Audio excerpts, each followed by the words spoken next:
Hello, dear students. So, now today we will start the next topic of your first chapter of the living world. So, now we will discuss diversity in the living world. In the earlier lecture, we had discussed that what are the essential features, what are the different criteria or salient features based on which we can recognize or we can distinguish between a living organism and the inanimate matter. ठीक है, तो हमने ये देखा कि किस तरह से क्या प्रॉपर्टीज़ ऐसी हैं जिनकी बेसिस पे आप दोनों के बीच में जो लिविंग वर्ल्ड है और नॉन लिविंग वर्ल्ड है उनके बीच में किस तरह से आप एक साइंटिफिक वे में किस प्रॉपर्टीज़ को यूज़ करके उनके बीच डिस्टिंग्विश कर सकते हो और क्या करेक्टरिस्टिक्स ऐसी हैं जो एसेंशियल है लिविंग ऑर्गेनिजम्स के लिए, राइट। तो as you all know that the living organisms there are huge number of the uh, organisms around us, and there are thousand or several tens of thousand times species or types of the organisms which we have never seen, right? So large variety of the organisms exist on earth, including plants, animals, and several microscopic organisms. Plants में भी अगर आप देखोगे तो बहुत सारे तरह के प्लांट्स होंगे. You can see big trees, you can see very long trees like eucalyptus tree, then you can see various beautiful trees or desert trees you will see, or you will see cactus type of the plants, right? Or you will see some grasses, or you also can see many garden plants which are grown for the beautification purposes, right? So you can also see many plants growing on the water or inside the water, many plants in the deserts, many plants grow even in the very cold environments as well. So there is a huge diversity, huge variety of the plants. Similarly, you can see a large variety of the animals, right? Starting right from the bottom of the ocean, and then rivers, in the ponds, or in the shallow lakes, in the marshes, or on the terrestrial systems like on the earth, in the bureaus. You can see several other animals on the trees, several beautiful animals you can see which reside on the hilly areas, right? So several large or small animals, many flying animals, many animals which can dive in the water, adapted to different kinds of the harsh environment as well. Like there are certain animals which can live in the deserts without drinking water for several days. So there are beautiful uh, kinds, beautiful varieties of the organisms with very remarkable characteristics. Okay, you can see that on the hilly areas, on the hilly tracts, these mules, they help human to carry large amount of the uh, materials on their back, and they can easily do trekking on the hilly areas. Similarly, those people who survive in the very harsh environments of the very high altitude regions like Tibetan regions, they primarily use the yak for the food purpose, and for they derive several other utilities. They get milk, they get shelter, and clothings from the yak. They get this fat which they burn to get the light during the nights. So several uses are there, and mine is dependent completely on the animals. So we human civilization or human society cannot exist without help from the animal, without help from the plants. Okay. In addition, there are many harmful species of the animals or plants also. There are many organisms which are very small, which are so minute that we cannot see them with our naked eyes. These organisms are called as microscopic organisms. So what are microorganisms? How can we define them? All the organisms which cannot be seen with the naked eye.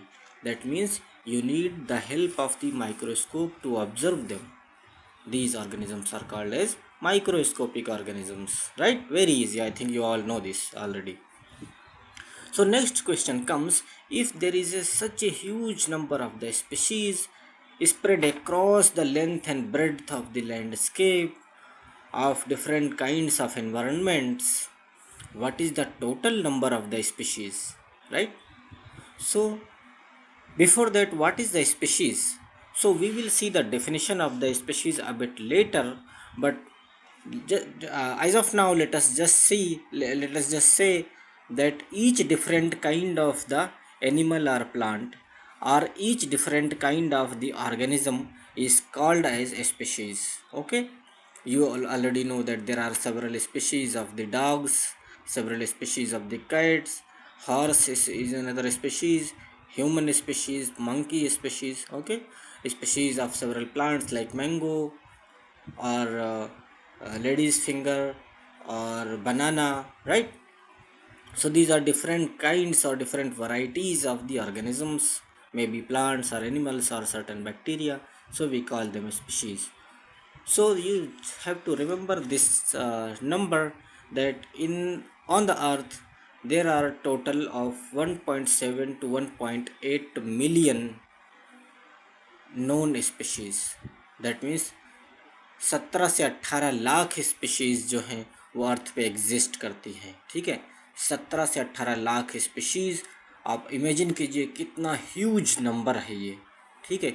इतने variety, इतने kind of species हैं, और then each species has its population, right.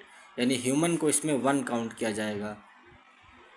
Then second species अगर हम ले तो मान लीजिए मंकी है, third species horse, fourth species gorilla.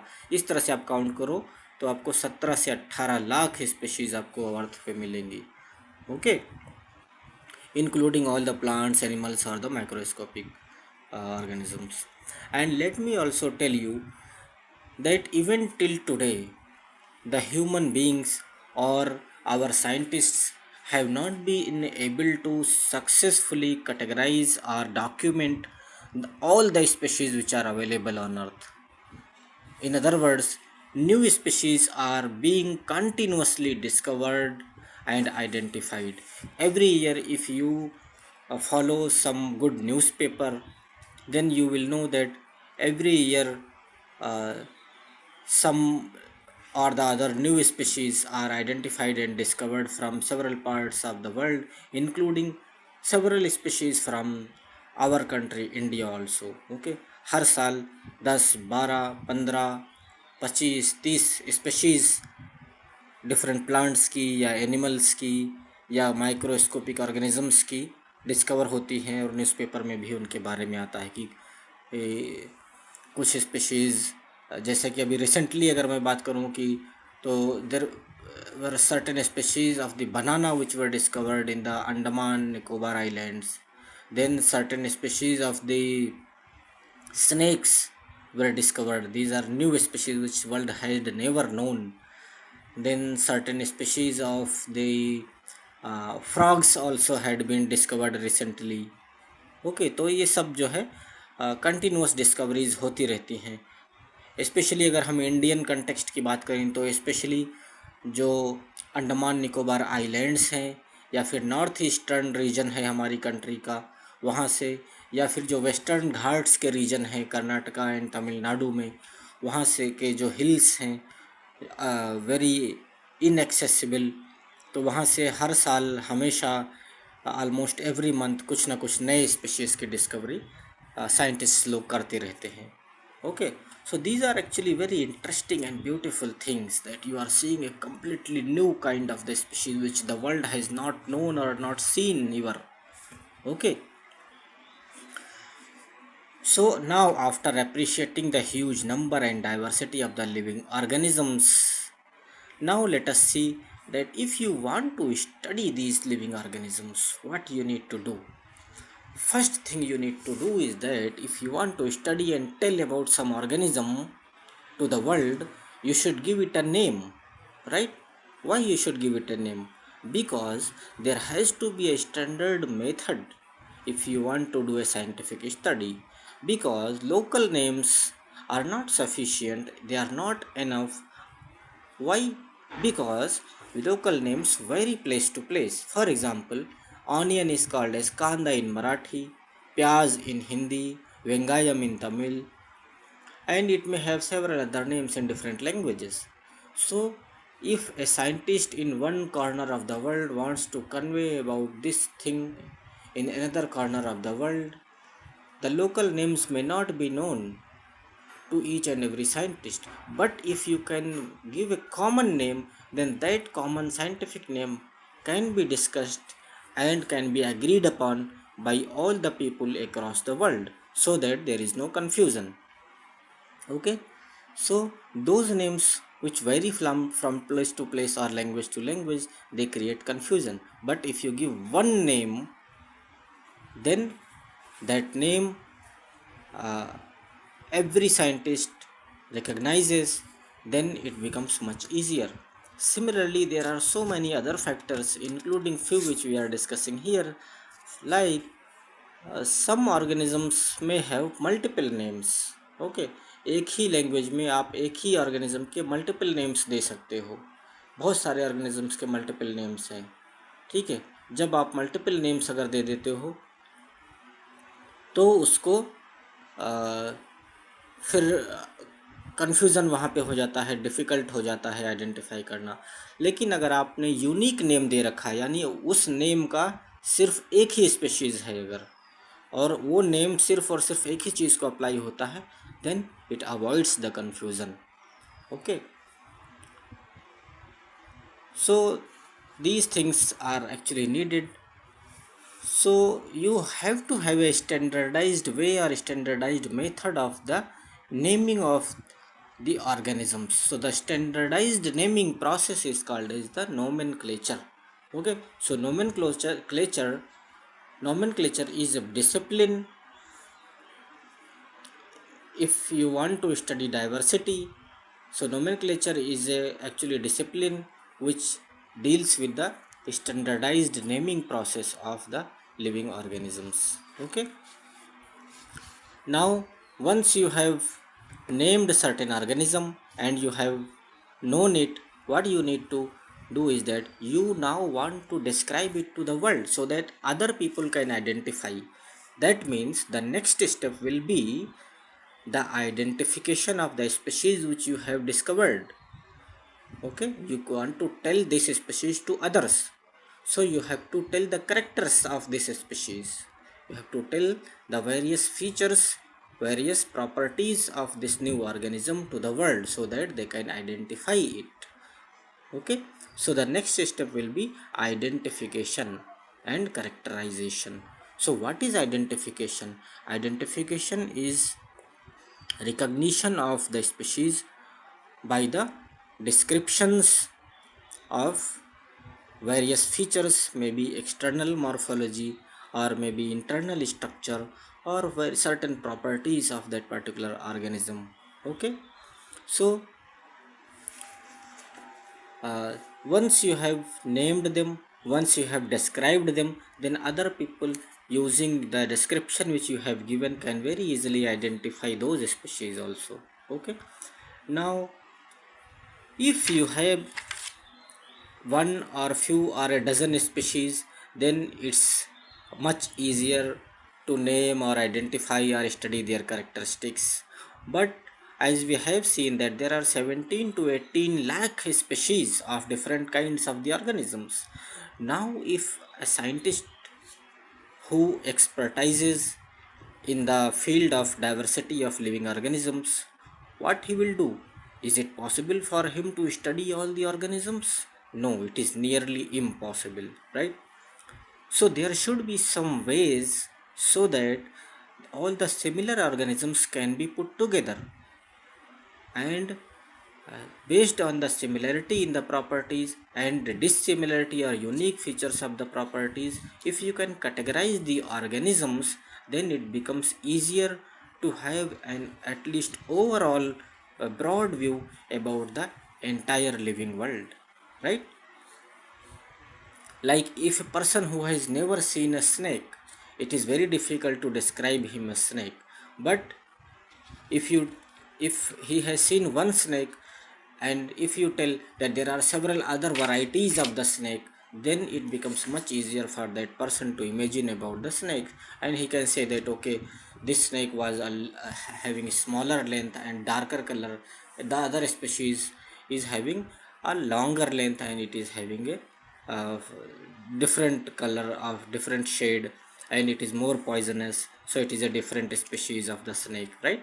In this way you can categorize all the species of the snakes into a common category of the snakes, right? Similarly, you can there are several species of the dogs, right? I think you most of you will be aware that there are so many species of the dogs. Then all the species are categorized under the dogs. So once we say that okay, he was playing with the dog, then you get a certain idea that okay, even if you don't know the exact species of that dog, you get a fairly good idea that what kind of the organism it might be. It will have certain kind of the facial features, it will have certain kind of the ear pinna, it will have the tails, it will be very cute with hairs on its body, right? Sometimes it may be looking very dangerous, sometimes it may be looking very cute. So you will get certain feel or certain idea about the organism. So it is very interesting to study the living organisms, and it the huge number, huge scale of the species actually demands that you must have certain ways to group them together based on the similarities and differences among them, and this process is called as the classification. So we will discuss classification also very shortly, but before that let us see uh, about the nomenclature. So actually nomenclature means naming process or naming of the organisms. So if you see a organism, now who will name them? Is it you who are authorized to name that organism, or or can you decide whatever way you want to name them, or is there any proper standardized way? Because you want to communicate with the scientists, you want to communicate with the entire world about that particular new organism or new species, then you must follow a certain standard practice. Otherwise, people will not understand it. Your work or your new species will not be recognized, right? So, there are various agreed principles and criteria for the nomenclature of the organisms, and there are these rules or these codes which are followed internationally for this purpose. So, one code is called as ICBAN. The full form is International Code for Botanical Nomenclature. Okay, so this is a kind of rule book. This is a code which defines the rules for nomenclature of the plants. Okay, botanical nomenclature. That means it will deal with the plants. Similarly, there is ICZN. That means International Code for Zoological Nomenclature. So, International Code for Zoological Nomenclature contains the standardized set of rules for the naming process of all the animals which are accepted across the international boundaries. Okay, now who does this? What is the agency which is authorized? So, for the plants, there is BSI or Botanical Survey of India, For the animals, there is a ZSI or Zoological Survey of India in our country. So these are the agencies which are usually tasked with identification and characterization of the newly discovered species. So whoever scientist is working, once he identifies the new species, he will report it to the these bodies, and using these standard codes he can give these names, and then he can publish these details into the international or national journals for the recognition and for appreciation of the entire world and the humanity. So, for the naming, there are several ways, several methods which had been proposed by different scientists from time to time, but the most famous and the today's accepted nomenclature is the binomial nomenclature. Okay, before the binomial nomenclature, there were actually traditional or local names. Then some people started giving descriptive names. Okay, so descriptive names means they will, rather than giving a small suitable or practically useful names, they will give certain description in the names itself, so it will become lengthy and it will become difficult to remember. So it is not used commonly, but it is a very old practice.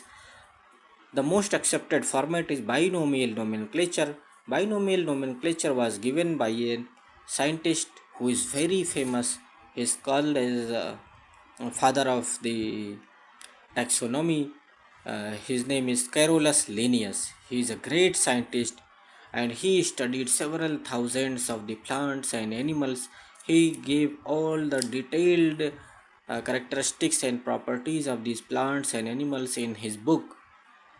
Okay, so he gave a method of scientifically naming the species or the organisms. So he proposed that scientific name should have two components. The first component will denote the generic name, and second component will denote the specific epithet or specific name. For example, mango, you all know, this is a long tree with a huge trunk, produces lot of tasty mangoes, right?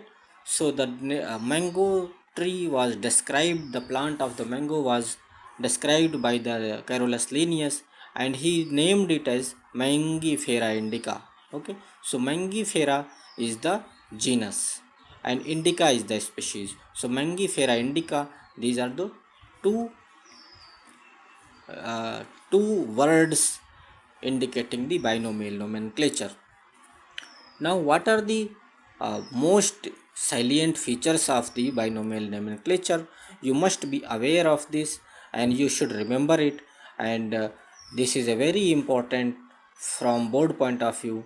Many times they ask you to write a short note on the binomial nomenclature, or they ask you to write down the important rules of the binomial nomenclature. So you must know it. Okay. So if you want to give a binomial name to an organism, what should be there? How you should name it? The first point is, whatever name you want to give, either the name should be derived from some Latin word. Okay, that means Latin derived names should be given. Or if you don't derive the Latin, the word from the Latin, at least whatever word you are using, you Latinize it. That means you use the Latin grammar in such a way that you can Latinize that particular word of whatever language you are using. You can just Latinize that word. So Latinized or Latin derived words or names have to be used for the binomial nomenclature. This will also actually ensure uniformity in the naming process. Okay, even if you use the word, some word from Hindi or Marathi, but if you Latinize it, people will recognize it and it will become a unique word. Okay, then the next rule is, each binomial name must have two words. The first word will represent the genus, second word will represent the species. Okay, and the first word must start with the capital letter. Okay, like here the Mangifera is starting from M, so M is the capital, M is in the capital letter. Then the second word, which is species, this must start with a small letter. So Mangifera starts with capital M, but Indica starts with a small m. So this is very important and you must know it. If you make it wrong, that means your number will be deducted. Now, if you are uh, writing this binomial name and you are doing handwriting, then what you have to do, that you have to write both words separately, and both words have to be separately underlined as well if you are doing handwriting. Okay, so handwritten word must be underlined, but if you are not going to handwrite it, then what happens, you have to if you are printing this word, then this word has to be printed in italics or italicized font. Okay, आप सबको पता है कि bold में font होता है, italics में font होता है, नॉर्मल फॉन्ट होता है. अगर आप बाइनोमियल नेम या एक साइंटिफिक नेम लिख रहे हो तो उसकी प्रिंटिंग हमेशा इटैलिक्स में होना चाहिए. इटैलिक्स जो प्रिंटिंग है वो इंडिकेट करता है कि this word is actually coming from the Latin origin. So here you can see in this picture, like here you can see the Homo sapiens. So this is the scientific name of the human. So Homo sapiens, here you can see this is printed in italics, but it is not underlined. Because it is printed, so you don't need to underline it. It is simply italicized. The first word, which is Homo, represents genus and it starts with a capital letter. The second word, sapiens, which represents the species or specific epithet, starts with a small letter s. Okay, so these are the essential rules for the binomial nomenclature. Now there is one more point which is important and I must add it here. Sometimes what happens, that uh, certain additional information is added, that the name of certain variety of that particular species may also be indicated. Then you have to write that name of the variety in the third place. Okay, so first will be genus, second will be species, third will be variety. Or sometimes you want to mention the name of the author. So author means the person or scientist who has given the description of that organism for the first time, so that will be called as author. So author name may appear after the specific epithet. Okay, sorry, author name may appear after the specific epithet. For example, mango plant was described first by Carolus Linnaeus, so mango plant is also written as Mangifera indica Linn. However, this third letter is not italicized or it is not underlined. Okay, it is simply written, and because names are always written with the first letter in capital, so here Lin starts with a capital letter. Okay, so Mangifera indica Linn. So this is all about the nomenclature and binomial naming process. Now we were discussing about the classification. I already told you that classification is nothing but grouping of the organisms into categories based on the similarities and differences among these organisms. Okay, so if you want to group them, if you want to make certain categories of related animals or related organisms, what you will do, you will name certain categories, certain groups, and then you will place them. For example, snakes, lizards, all these are placed into the category of the reptiles, right? So reptile is a category. So for this, there is a technical term called as taxon.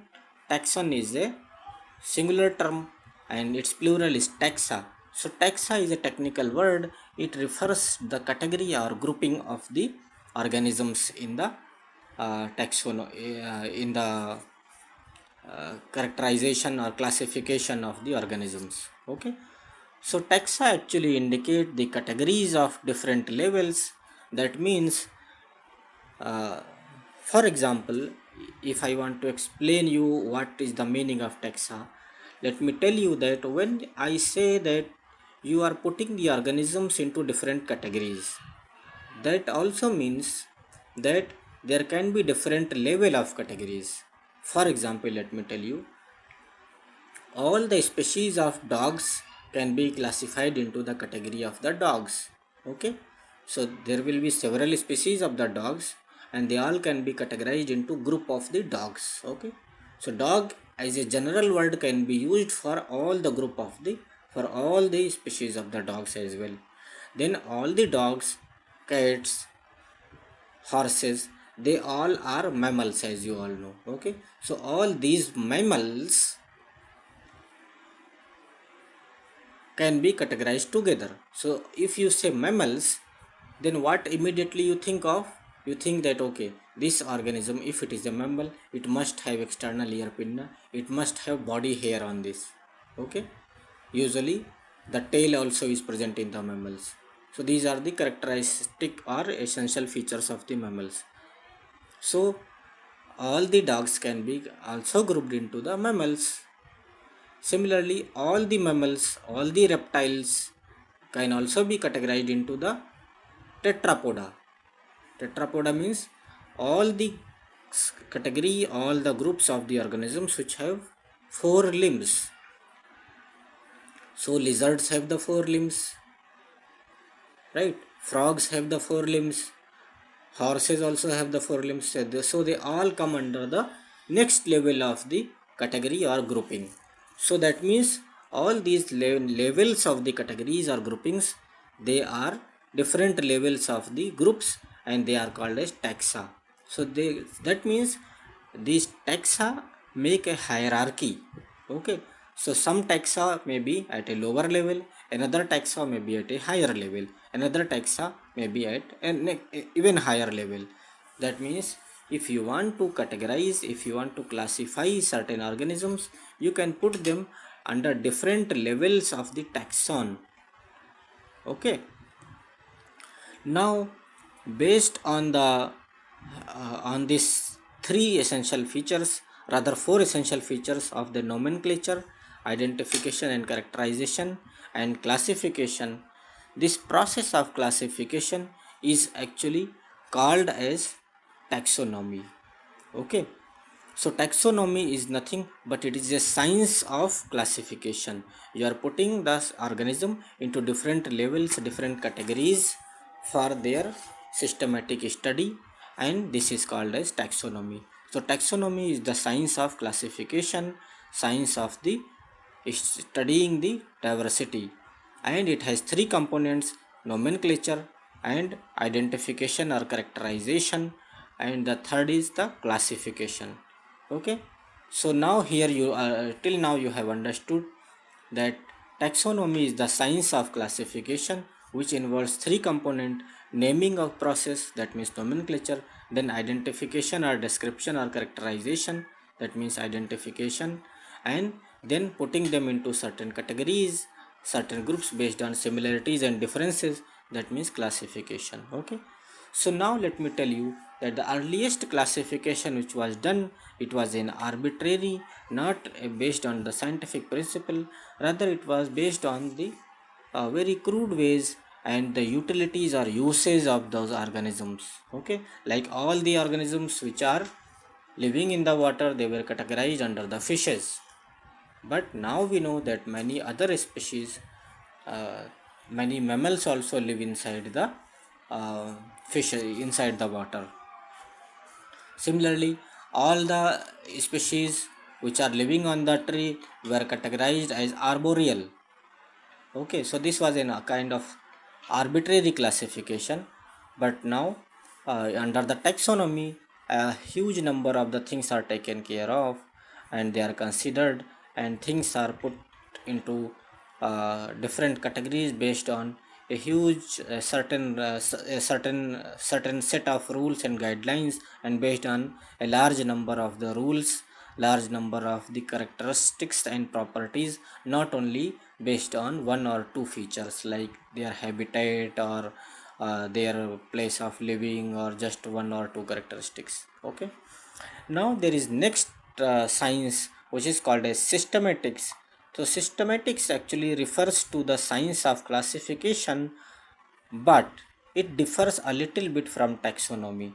So what is systematics? Systematics is actually the process of classification. It is the science of taxonomy, but it also involves a systematic placing of the organisms also. Okay, so systematics means you are studying the organisms, you are doing their classification, you are doing their taxonomical studies, but you are also putting them into categories, not randomly but in a very systematic way, so that this systematic arrangement reflects some relationship among those organisms. Okay, so systematics is taxonomy plus phylogenetic relationship. Okay, so if you consider phylogenetic relationship along with the taxonomy, then it is called as systematics. So what do you study in phylogenetic relationship? Phylogenetic relationship actually tells the evolutionary relationship between different organisms. Okay, which organism is more primitive, which organism is more advanced, which organism is ancestor to which organism, and which organism evolved from which kind of the organism. So these phylogenetic arrangements or relationships, if you describe, if you take care of this phylogenetic relationship also into the science of classification, this is called as systematics. Okay, so, systematic arrangement of the organisms. This is the meaning of the term systema, which is a Latin word, and the word systematics is derived from the word systema of the Latin language. And a book Systema Naturae was written by Carolus Linnaeus. Okay, and so this book Systema Naturae, which was written by Carolus Linnaeus, actually described several organisms, rather thousands of the organisms, and it's a sort of a very standard manual for the science of taxonomy. So here in this lecture till now we have studied about your syllabus of the living world, uh, from the point of view of, mainly from the point of view of the board syllabus.